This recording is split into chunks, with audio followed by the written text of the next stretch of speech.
वार्ता से पहले ईरानी स्पीकर कालिबाफ का एक पोस्ट सामने आया है। मारे गए बच्चों की फोटो पोस्ट की गई है। प्लेन के अंदर बच्चों की फोटो, बैग दिखाया गया है। मीनाब में मारे गए बच्चों की फोटो दिखाई गई है। इस पोस्ट, ये देखिए, यही पोस्ट है टीवी स्क्रीन पर आपके सामने। ये बच्चे ईरान के मीनाब के एक स्कूल में अमेरिकी हमले में मारे गए थे और इन्हीं बच्चों की फोटो दिखाई गई है।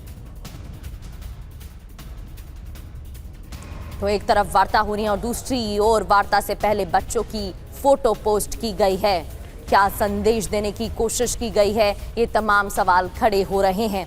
डीएस त्रिपाठी सर कहते हैं दूध का जला छाछ भी फूंक फूंक कर पीता है। पिछली बार भी जब बातचीत हुई थी तो अमेरिका ने हमला कर दिया था और इस बार भी ईरान को पता है कि धोखा दे सकता है अमेरिका। इस वजह से ईरान ने भी अपनी तैयारी पहले से कर ली है। बिल्कुल, देखिए, ये जो वार्ता हो रही है बिल्कुल अविश्वास के माहौल में हो रही है।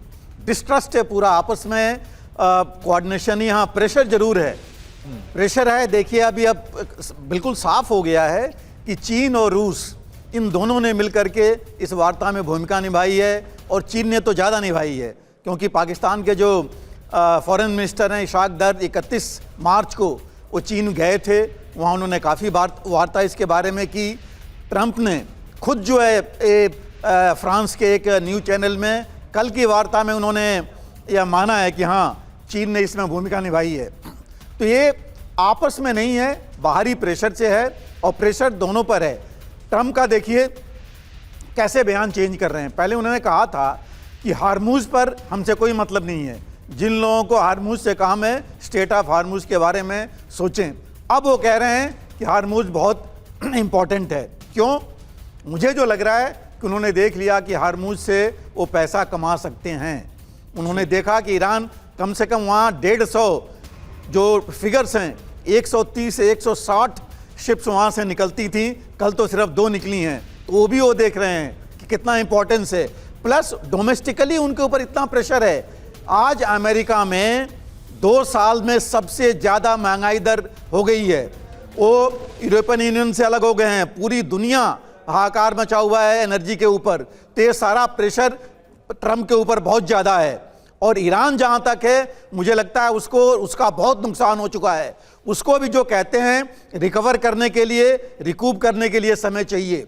तो ये दोनों चीज़ें भी साथ में हैं। और एक और जो न्यूज़ आ रही है कि अमेरिका, ट्रंप जो है कह रहे हैं कि हम और सैनिक भेजेंगे। मतलब वो प्रेशर और ज्यादा डालना चाहते हैं और अपने सैनिकों को वहां भेजना चाहते हैं। बिल्कुल त्रिपाठी सर, और ये तस्वीरें भी बहुत खास, क्योंकि पूरी दुनिया को झकझोर करने वाली तस्वीरें हम दिखा रहे हैं, जहां पर कालिबाफ उन स्कूली बच्चों की, जो मीनाब स्कूल में मारे गए बच्चे मासूम मारे गए। और यही सवाल ईरान भी अमेरिका से बार बार पूछ रहा था कि आखिर अमेरिका की इन बच्चों से क्या दुश्मनी थी। उनके खून से सने बैग, उनके जूते लेकर उनकी फोटो के साथ पहुंचे हैं कालिबाफ। एक और बड़ी खबर का रुख कर रहे हैं। यूएस ईरान में आमने सामने हो सकती है बातचीत। अब यह खबर आ रही है शांति वार्ता को लेकर, सोर्सेस के हवाले से बड़ी खबर।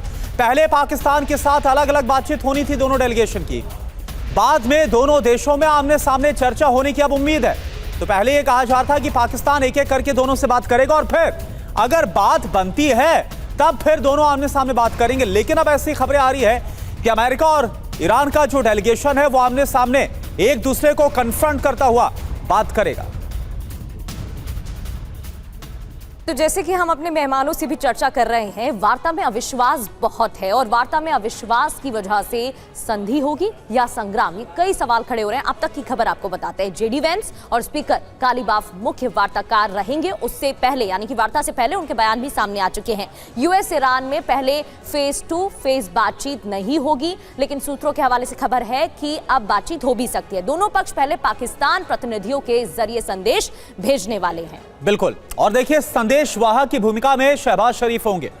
सहमति बनने पर अमेरिका ईरान में सीधी बात हो पाएगी।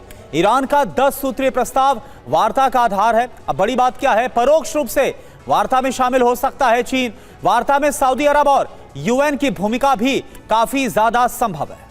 बिल्कुल, और एक और खबर अमेरिका ईरान की वार्ता से पहले अभी की ये बड़ी खबर है। सीजफायर के बीच अमेरिका की तैनाती बढ़ गई है।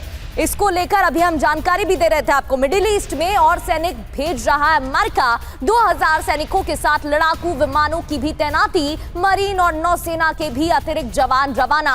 WSJ यानी कि वॉशिंगटन स्ट्रीट जर्नल की रिपोर्ट में यह बड़ा दावा किया गया है कि 2000 सैनिक और लड़ाकू विमानों की तैनाती बढ़ा दी गई। एक तरफ वार्ता और दूसरी तरफ ये तैनाती क्यों, तमाम सवाल उठ रहे हैं।